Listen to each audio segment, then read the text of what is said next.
vie à la caserne.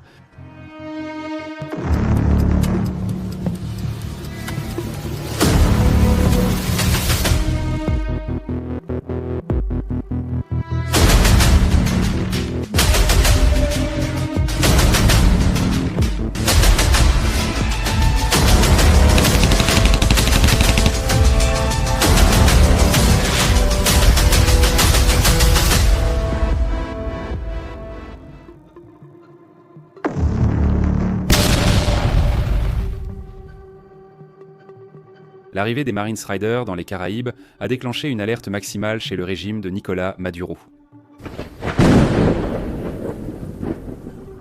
L'élite des fusiliers marins des États-Unis n'est déployée que lors de missions extrêmes.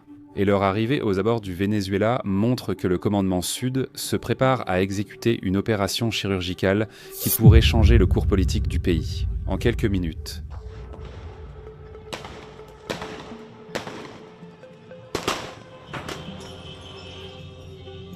Ces unités d'élite sont entraînées à agir avec rapidité et précision, capables de s'infiltrer dans des zones hostiles et de neutraliser des cibles de grande valeur avant que toute réaction ne soit possible.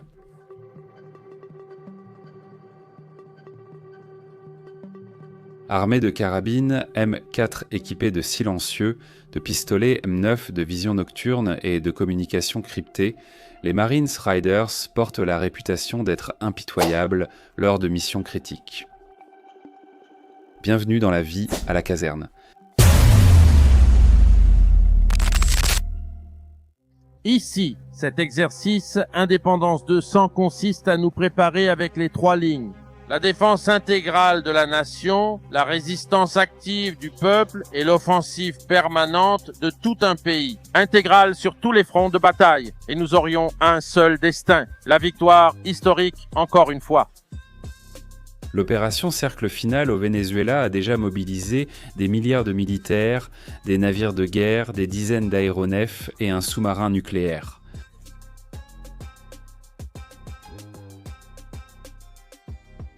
Le coût logistique est élevé et la pression politique des membres du Congrès aux États-Unis exige que le gouvernement de Donald Trump présente des résultats rapides. Jusqu'à présent, l'opération a permis de localiser un bunker utilisé par Maduro et son entourage, en plus de l'interception de 3 embarcations de narcoterroristes chargées de drogue qui ont été la cible d'attaques de drones.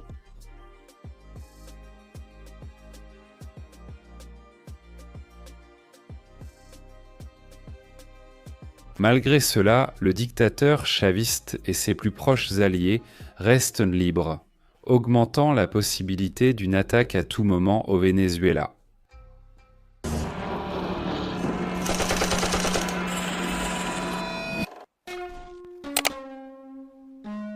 L'arrivée d'une troupe d'élite spécialisée dans l'infiltration rapide et l'extraction exerce encore plus de pression sur le régime de Maduro.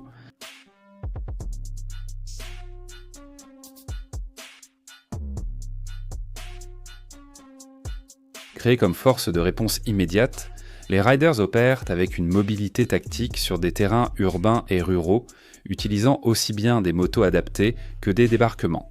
La technique du fast rope est une méthode d'infiltration employée par les Marines. Cela leur permet de descendre vite d'un aéronef à l'aide d'une corde sans que l'hélicoptère n'atterrisse.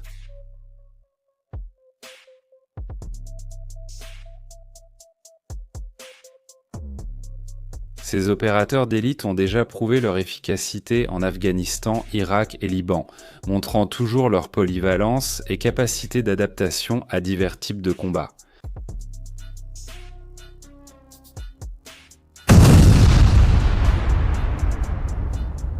La présence des Marines Riders dans les Caraïbes indique que la phase finale de l'opération Cercle Final pourrait être proche.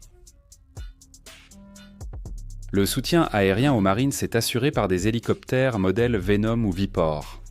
En plus du V-22 Osprey pour le débarquement, qui permet une insertion et une extraction rapide dans des zones hostiles.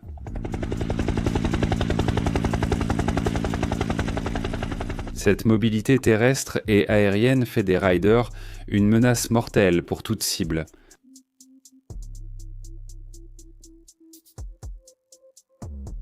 Lors d'une opération contre Maduro, la stratégie d'incursion peut impliquer un débarquement tactique par hélicoptère ou une avancée coordonnée d'agents déjà infiltrés sur le territoire vénézuélien. L'opération peut être planifiée pour avoir lieu pendant la nuit, profitant de la faible visibilité et réduisant les risques de détection. La formation d'attaque habituelle des Raiders consisterait à encercler le bunker où Maduro se cache, neutralisant les gardes de manière silencieuse et garantissant la capture de la cible en moins de 15 minutes.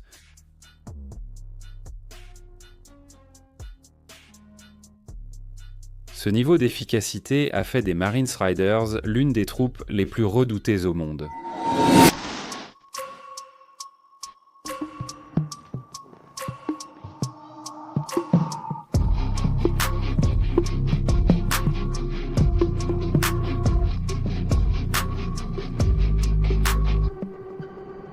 La nouvelle de l'arrivée des Marines Raiders dans la région a poussé Maduro à réagir avec un plan de démonstration de force, baptisé Caraïbes souverain 200. L'exercice militaire ordonné par le dictateur chaviste a mobilisé plus de 2500 soldats vénézuéliens sur l'île d'Orchila, où le Venezuela possède une base militaire. Notre commandant Hugo Chavez a semé des cerveaux, des cœurs et des âmes fertiles. Et voici la force que Chavez a semée, la fusion parfaite entre le peuple, les militaires et la police. Selon le ministre de la Défense, Vladimir Padrino López, l'opération implique des forces aériennes, maritimes et terrestres, dans le but de patrouiller la région et de tester les capacités offensives du pays. Le message que Nicolás Maduro tente d'envoyer est que le régime est prêt à résister. Malgré la rhétorique, la présence des Marines Raiders et du commandement Sud dans la région envoie un message plus fort. L'infrastructure nécessaire pour une incursion étant déjà en place, n'attendant plus que l'ordre final de Donald Trump.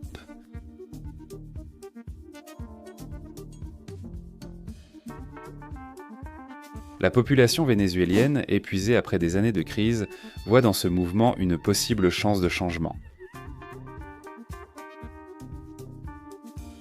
Nombreux sont ceux qui estiment que l'arrestation de Maduro faciliterait une transition politique et mettrait fin à l'isolement international.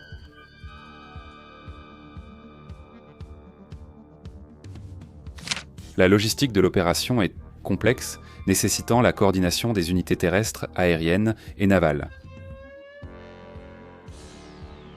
Chaque mouvement a été calculé pour réduire les risques et optimiser l'efficacité de la mission.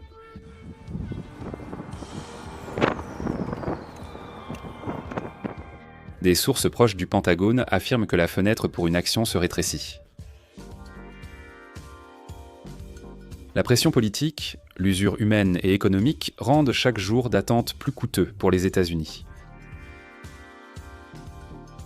C'est pourquoi l'arrivée des Marines Raiders pourrait marquer le début de la chute d'un dictateur cruel et malhonnête nommé Nicolás Maduro.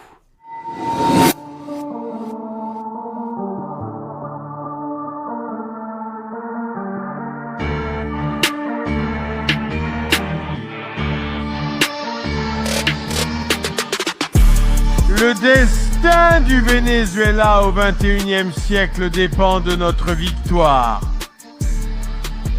Si vous ne voulez pas la chute du Venezuela, Dans un bain de sang, dans une guerre civile fratricide. À Vidakrant, à la caserne, vous suivez toute l'actualité du monde militaire. Likez, abonnez-vous et regardez une des vidéos à l'écran. En avant combattants, à la prochaine.